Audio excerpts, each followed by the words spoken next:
Et bonjour à toutes et à tous et bienvenue dans cette nouvelle vidéo d'introduction à la cybersécurité.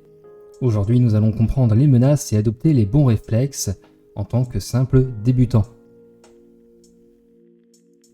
Alors que notre monde devient de plus en plus connecté, comprendre les principes de base de la protection numérique n'est plus une option mais une nécessité. Et ce document, cette présentation, va vous guider à travers les concepts essentiels, les menaces courantes et les bonnes pratiques pour sécuriser efficacement vos données et vos systèmes. Dans un premier temps, on va définir ce qu'est la cybersécurité. En fait, la cybersécurité, ça désigne l'ensemble des moyens techniques, organisationnels, juridiques et humains nécessaires à la protection des données, des systèmes informatiques et des infrastructures contre les menaces numériques. Elle vise à garantir trois principes fondamentaux: la confidentialité, l'intégrité et la disponibilité. La confidentialité, c'est s'assurer que les informations ne sont accessibles qu'aux personnes autorisées. L'intégrité, c'est garantir que les données n'ont pas été modifiées de façon non autorisée. Et la disponibilité, c'est permettre l'accès aux systèmes et aux données quand nécessaire. Dans un monde où la transformation numérique touche tous les secteurs d'activité, la cybersécurité devient un enjeu stratégique majeur, tant pour les grandes organisations que pour les particuliers. Les cyberattaques peuvent entraîner les pertes financières considérables, des atteintes à la réputation et même des perturbations dans la vie quotidienne. Donc l'importance de la cybersécurité augmente proportionnellement à notre dépendance aux technologies numériques. PC, tablettes, téléphone, bagues connectées, montres connectées, tout ça. Et plus nos vies sont connectées, plus les surfaces d'attaque potentielles se multiplient, créant ainsi de nouvelles vulnérabilités que les acteurs malveillants cherchent constamment à exploiter. On va maintenant voir les principales menaces et techniques malveillantes. En premier, on retrouve le ransomware. En fait, le ransomware, c'est un logiciel malveillant qui chiffre les fichiers d'un utilisateur et demande une rançon pour leur déverrouillage. Et les attaques comme WannaCry, qui ont paralysé des organisations entières, y compris des hôpitaux. On retrouve en numéro 2 le DDoS. C'est l'attaque par déni de service distribué. Ça consiste à submerger un serveur de requêtes simultanées pour le rendre inaccessible, par exemple un site web. Et ces attaques peuvent atteindre plusieurs terabits par seconde. En 3, on retrouve le phishing. C'est une technique d'hameçonnage par email, SMS ou autre messagerie qui imite des sources légitimes pour inciter les victimes à révéler des informations sensibles ou à installer des logiciels malveillants. Par exemple, vous recevez un mail de la poste, mais ce n'est pas la poste, et vous cliquez sur le lien pour vous connecter, et c'est à ce moment-là qu'il récupère vos identifiants et mots de passe, puisque ce n'est pas le vrai site de la poste. Admettons. En 4, vous avez les botnets. C'est un réseau d'ordinateurs infectés qui est contrôlé à distance par un attaquant, souvent utilisé pour des attaques DDoS ou l'envoi massif de spam, pour faire du phishing. Et certains botnets comprennent des millions d'appareils. En 5, on retrouve les virus et les vers. Donc les virus se propagent en infectant d'autres fichiers, tandis que les vers peuvent se répliquer et se propager de manière autonome via les réseaux, sans nécessité d'action humaine. Vous avez aussi les trojans, ou cheval de Troie, ce qui se déguise en programme légitime, mais contient du code malveillant. Contrairement au virus, il ne se réplique pas, mais peut créer des portes dérobées dans les systèmes. En 7, on retrouve les spyware, tout simplement des logiciels espions, qui collectent des informations sur un utilisateur sans son consentement. Les mots de passe, identifiants, habitudes de navigation, données bancaires, etc. Et en dernier, on retrouve les rootkits. C'est un ensemble d'outils qui permettent à un attaquant de maintenir un accès privilégié à un système tout en dissimulant sa présence, particulièrement difficile à détecter et à supprimer. On va maintenant voir ce qu'est un livre blanc en cybersécurité. C'est un document qui est très important. C'est un document qui est technique et informatif et qui est rédigé par des experts du domaine. Il présente une analyse approfondie d'une problématique spécifique liée à la sécurité informatique et propose généralement des solutions ou des recommandations. Il se distingue par un contenu expert Informations précises et vérifiées basées sur des recherches approfondies. Il est aussi objectif. Une présentation factuelle des menaces et solutions, même si certains livres blancs peuvent promouvoir des produits spécifiques. Il est aussi pédagogique, puisqu'il fait une vulgarisation de concepts techniques complexes pour les rendre accessibles à tout un chacun. Et surtout, il contient des recommandations pratiques, des conseils concrets et applicables. Vous allez me dire à quoi il sert? Tout simplement à sensibiliser les équipes aux risques émergents, à établir des politiques de sécurité informées, former le personnel technique et non technique, que ce soit informatique ou le simple comptable ou RH, et préparer des réponses aux incidents potentiels. Ces livres blancs constituent une ressource essentielle pour rester informé des évolutions rapides dans le domaine de la cybersécurité. Ils sont régulièrement publiés par des organisations gouvernementaux comme l'ANSSI en France, des entreprises spécialisées en sécurité ou des chercheurs indépendants.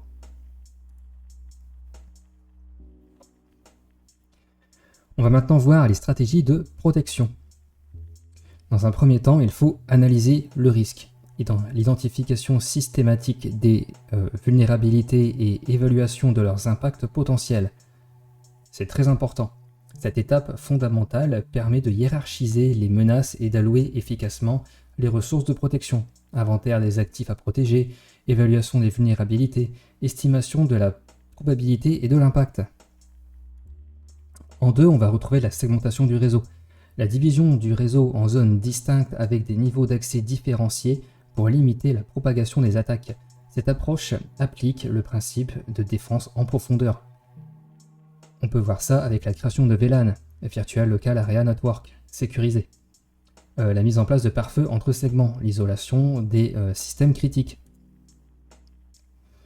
On voit aussi l'authentification multifacteur, donc MFA ou 2FA, qui est une combinaison de plusieurs méthodes d'authentification pour renforcer la sécurité des accès. Et ce système réduit considérablement les risques liés au vol de mots de passe. Quelque chose que vous avez, quelque chose que vous possédez et quelque chose que vous êtes. En quatrième, on voit aussi la politique de sécurité. Ensemble documenté de règles et de procédures définissant comment protéger les systèmes d'information. Elle constitue le cadre de référence pour toutes les actions de sécurité. Définition des responsabilités, établissement des procédures et gestion des incidents. Et en dernier lieu, on retrouve la formation des utilisateurs. La sensibilisation et l'éducation du personnel aux bonnes pratiques de sécurité est extrêmement importante en entreprise. L'humain étant souvent le maillon faible, cette stratégie est cruciale pour réduire les risques. Sessions de sensibilisation régulières, simulation d'attaque de phishing et procédures claires en cas d'incident sont les maîtres mots de la formation utilisateur. Toutes les stratégies que nous avons vues ne doivent pas être déployées isolément, mais de manière complémentaire, créant ainsi plusieurs couches de protection.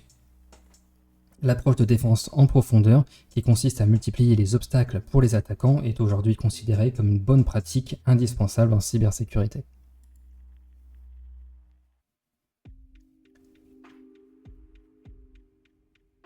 Et dans chaque entreprise, normalement, il y a un RSSI, un responsable de la sécurité des systèmes d'information. C'est lui le garant de la politique de sécurité informatique au sein d'une organisation. Il s'agit d'un poste stratégique qui se situe généralement à un niveau élevé dans la hiérarchie, souvent rattaché directement à la DSI, la direction des systèmes d'information ou dans certains cas à la DG, la direction générale pour garantir son indépendance. Les missions principales sont l'élaboration de la politique de sécurité, l'analyse de risques, la mise en œuvre de solutions, le contrôle et l'audit, la gestion des incidents, la veille technologie pour rester informé sur les nouvelles menaces et solutions, et la sensibilisation afin de former le personnel aux bonnes pratiques. Il est souvent très compétent. Le métier de RSSI nécessite vraiment un ensemble de compétences assez variées et assez larges. Une expertise technique, des connaissances juridiques, notamment avec les RGPD, la capacité managériale pour diriger une équipe et ses projets, des compétences en communication pour sensibiliser et convaincre le personnel, et aussi une vision stratégique afin d'anticiper les évolutions. Son rôle évolue constamment face aux nouvelles technologies et aux Une nouvelle menace, c'est la prise en compte croissante des objets connectés. On en parlait tout à l'heure avec les bacs connectés, les montres connectées. L'adaptation au cloud computing et aux environnements hybrides, l'intégration de la sécurité dans les projets dès leur conception, et aussi la gestion des risques liés à la chaîne d'approvisionnement.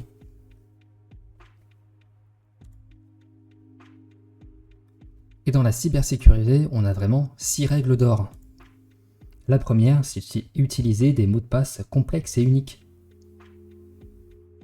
Créer des mots de passe d'au moins 12 caractères, voire même 16 aujourd'hui, en mélangeant des lettres majuscules, minuscules, des chiffres, des symboles. Il faut utiliser un mot de passe différent pour chaque service également. Idéalement, employer un gestionnaire de mots de passe comme KeePass, qui est très souvent utilisé dans les entreprises, ou LastPass, ou encore Bitwarden, pour générer et stocker de manière sécurisée. Et je vous ai mis aussi un exemple de mot de passe fort. Certes un peu complexe, mais s'il est dans un gestionnaire, aucun souci. Vous devez aussi penser à faire des mises à jour logicielles. Il faut maintenir à jour votre système d'exploitation, vos applications et vos périphériques. Les mises à jour corrigent souvent des failles de sécurité exploitables par les attaquants.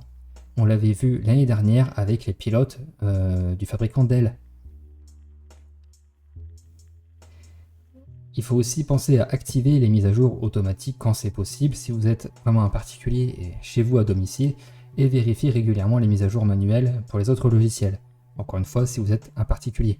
En entreprise, vous devez avoir un serveur WSUS ou quelque chose qui y ressemble et avoir normalement un dépôt de logiciels qui met à jour directement vos paquets, comme SCCM par exemple.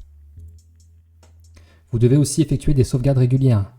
Sauvegarder vos données importantes selon la règle 3-2-1. 3 copies de vos données sur 2 supports différents, dont un hors site, cloud sécurisé par exemple. Et tester régulièrement vos sauvegardes pour vous assurer qu'elles fonctionnent correctement en cas de besoin. On reviendra sur les sauvegardes juste après. Il faut aussi penser à sécuriser son réseau Wi-Fi, utiliser le protocole WPA3 ou au minimum WPA2, avec un mot de passe assez fort, même si je crois me souvenir que le WPA2 a été justement hacké par la Chine, récemment d'ailleurs, je crois cette année. Vous devez aussi penser à changer le nom du réseau Wi-Fi, SSID, par défaut et désactiver la diffusion de ce nom si possible. Un réseau invité, c'est pareil pour les visiteurs. Vérifiez régulièrement la liste des appareils connectés pour détecter aussi toute connexion non autorisée. Vous devez aussi penser à télécharger uniquement depuis des sources officielles. Si vous avez un PC Dell, téléchargez les pilotes sur le site Dell. Si vous avez un téléphone portable dernière génération, limitez vos téléchargements aux magasins d'applications vérifiés comme Google Play, App Store, Microsoft Store. Méfiez-vous aussi des sites qui proposent des logiciels gratuits ou craqués. Ça contient souvent des malwares, on l'a vu tout à l'heure. Et en dernier lieu, ne jamais cliquer sur des liens ou pièces jointes douteuses. Il faut toujours se méfier des emails, des SMS ou des messages sur les réseaux sociaux par exemple contenant des liens, même s'ils me semblent provenir de personnes connues. On va maintenant voir les différentes sauvegardes qui existent. J'en ai sélectionné 2, la sauvegarde complète, dite Full Backup, qui consiste à copier intégralement toutes les données sélectionnées. Elle est indépendante des sauvegardes précédentes et le point de référence pour les autres types de sauvegardes. Les avantages, c'est une restauration simple et rapide, un seul jeu de données, c'est une stabilité maximale puisqu'on copie tout, et une autonomie de chaque sauvegarde. Les inconvénients par contre, c'est que ça prend un espace de stockage important. Et forcément, puisque vous faites à chaque fois une sauvegarde complète. Le temps de sauvegarde est donc plus long et la consommation de la bande passante est élevée, si vous sauvegardez en ligne ou sur le réseau local. Et vous avez aussi un deuxième type de sauvegarde qui s'appelle différentiel. Donc ça copie uniquement les fichiers modifiés depuis la dernière sauvegarde complète. Ne réinitialise pas les bits d'archives et chaque sauvegarde différentielle est cumulée, donc elle grossit avec le temps. Les avantages, c'est une économie d'espace de stockage par rapport aux sauvegardes complètes répétées, un temps de sauvegarde réduit, puisqu'on ne sauvegarde que les fichiers qui ont été modifiés depuis la dernière sauvegarde complète, et la restauration ne nécessitant seulement 2 jeux de données, la dernière complète et la dernière différentielle. Les inconvénients, c'est que il y a une dépendance à la dernière sauvegarde complète. Si elle est corrompue, la différentielle devient inutilisable. La taille est croissante avec les sauvegardes au fil du temps. A noter qu'il existe également une sauvegarde incrémentielle, qui sauvegarde uniquement les fichiers modifiés depuis la dernière sauvegarde, complète ou incrémentielle.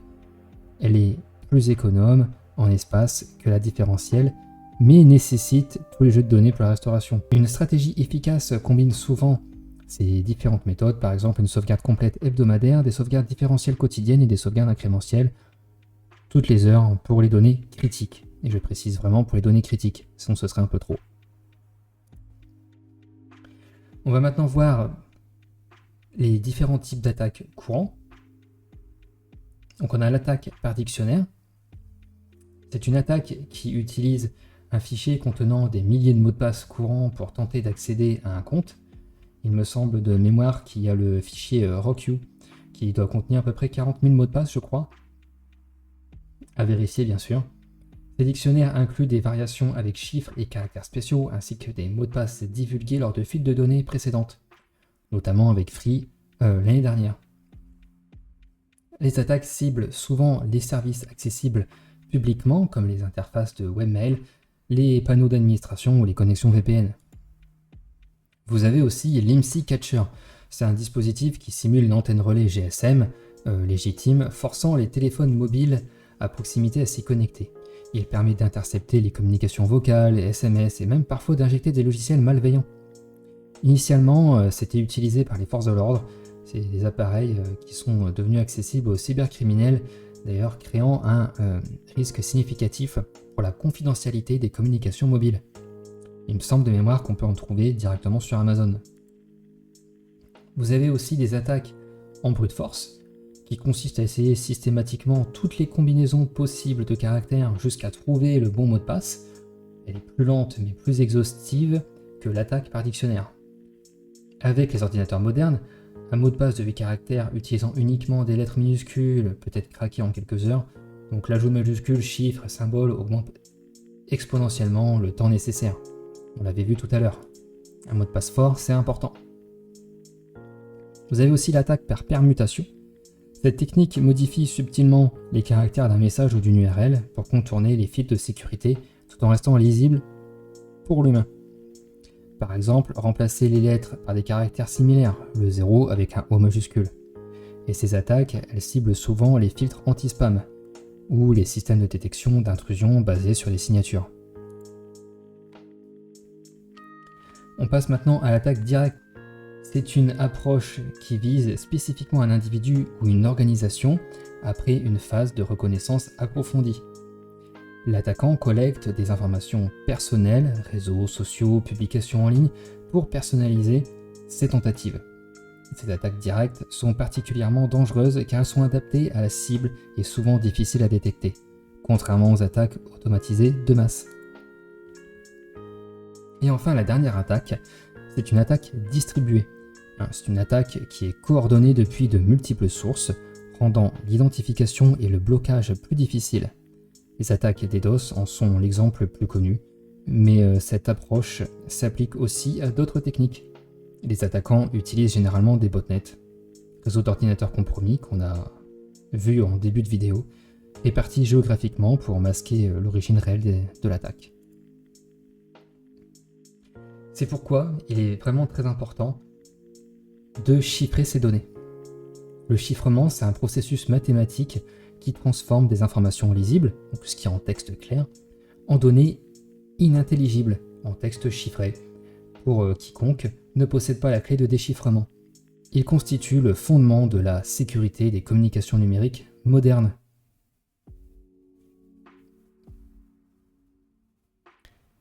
Il existe 3 types de chiffrement. Le premier, c'est le chiffrement symétrique. Il utilise une clé unique pour chiffrer et déchiffrer les données. L'avantage, c'est que c'est rapide, efficace pour de grandes quantités de données. Le problème, c'est que ça nécessite un canal sécurisé pour partager la clé. Et ça utilise les algorithmes comme AES, DES, etc. Le deuxième, c'est le chiffrement asymétrique. Il utilise une paire de clés, publique pour chiffrer, privée pour déchiffrer. L'avantage, c'est que les échanges de clés sont sécurisés et l'authentification est possible. L'inconvénient, c'est que c'est plus lent, ça exige plus de ressources. Ça utilise les algorithmes comme le RSA ou ECC, et d'autres. La meilleure des solutions, c'est le chiffrement hybride. Ça combine les deux approches, asymétrique pour échanger une clé, symétrique. L'avantage, c'est que c'est sécurisé et les performances sont optimales. On le voit avec les applications comme TLS et SSL, et l'utilisation, c'est dans la plupart des communications sécurisées modernes. Je tiens quand même à attirer votre attention sur un point essentiel, c'est que même si les algorithmes de chiffrement les plus robustes peuvent être compromis, si les clés mal gérées ou si les implémentations contiennent des failles. Donc la sécurité d'un système chiffré dépend surtout de l'ensemble de la chaîne de cryptographie.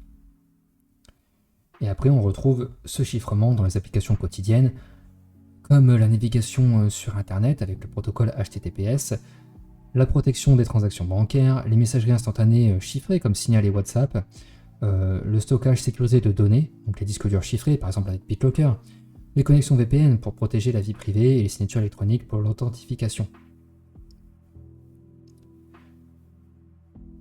Voilà, on pourrait voir encore plein d'autres sujets, notamment les black hats et les white hats, donc des hackers malveillants et les hackers éthiques.